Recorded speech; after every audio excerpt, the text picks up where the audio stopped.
Il-Partit Nazzjonalista permezz tal-avukat tiegħu Edward De Bono qal li mill-ġdid se jkun qed jerġa' jixħet lin-nies il-qorti b'rabta mal-każ tal-isptarijiet f'pajjiżna.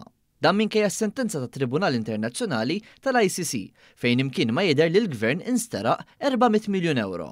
De Bono sostna dan waqt li kienet jiddibatti lil Dr. Chris Cilja fuq il-programm Insights fuq l-Istazzjon Nazzjonali b'rabta ma' din is-sentenza.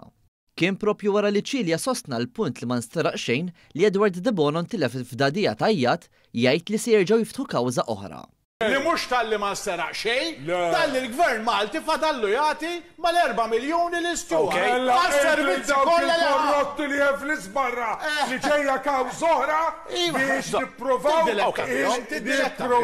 il-korruzzjoni, kollużjoni, simulazzjoni li huma għamlu kontra l-interessi tal-poplu Malti li huwa l-iktar vittma f'dan kollu. Intant, wara sfida diretta minn Dr. Chris Cilja biex jikkwota sentenza fejn fiha jingħad li nsterqu l-flus, De Bono farfar fuq Adrian Delija bħala l-persuna li wasal għal dik is-somma. Ejd li fej fis-sentenza tal-Qorti tal-Appell wara li kontu ilkom it-tambru li nsterqu 400 miljun. Anka issa mhux biss tal-ICC ta' fis-sentenza tal-Appell hemm x'imkien miktub li nsterqu 400 miljun. Iva jew le?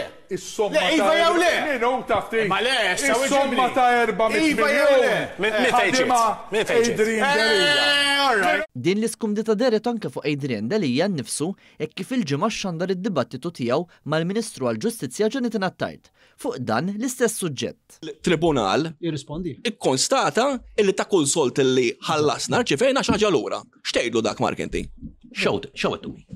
Il-Tribunal saba. Ġabu l-esperti tagħhom, ġabu l-esperti tagħhom. Mark.